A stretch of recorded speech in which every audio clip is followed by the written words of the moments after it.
Hi everyone. I just wanted to share a little bit about this mask making that I'm doing as part of a larger group that's so well organized.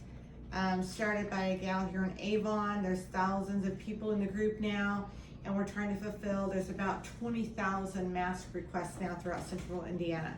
So if you don't actually sew, that's okay. We need a lot of help in other areas. So wanted to show you real quickly. This is one of the masks that's with elastic that I've made.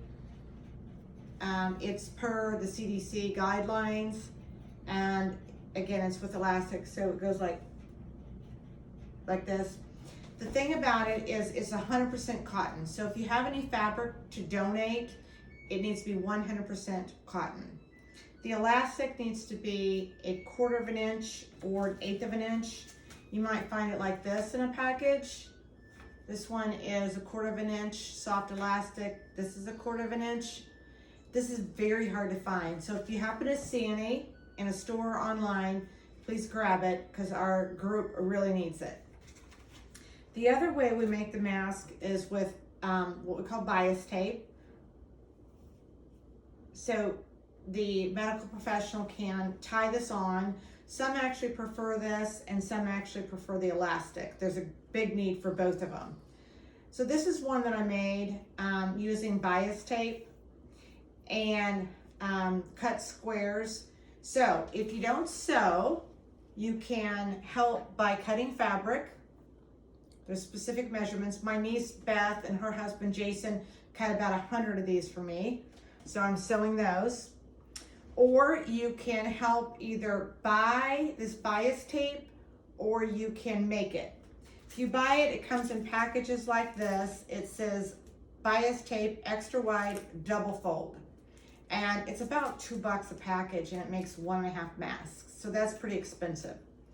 The other alternative is to make it out of 100% cotton. So if you're able to cut and press, you don't have to sew anything. I could really use your help, and the rest of the group could as well.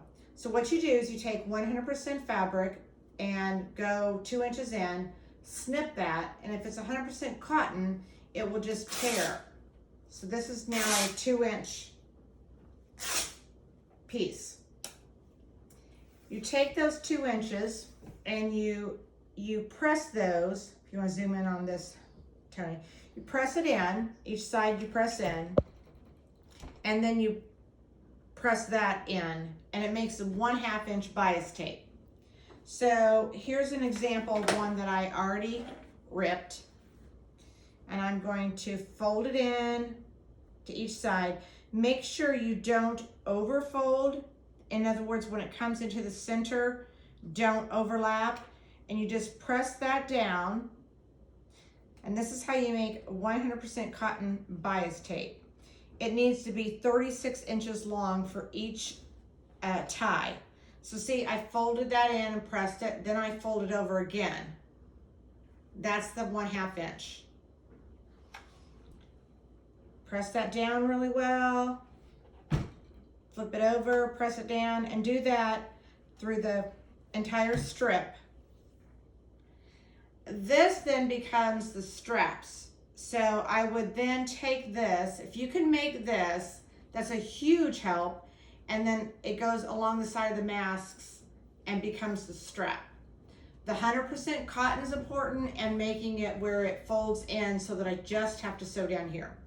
So again, if you want to help and you don't sew, you can cut fabric this size, message me and I can give you the sizes, or you can very importantly cut these 2-inch strips, make them into bias tape so that we don't have to buy it.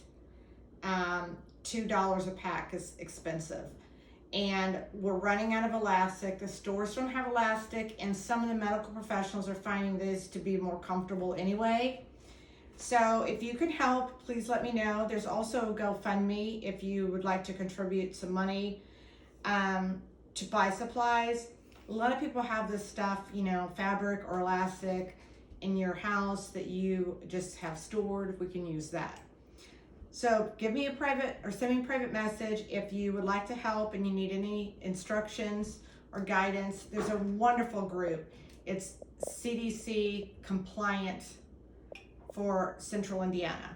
And I will post the link if you want to become a part of that, or if you would just like to do a specific piece of this, let me know. I can use the help, as well as I can provide some of this to others that are sewing. Thanks, everyone.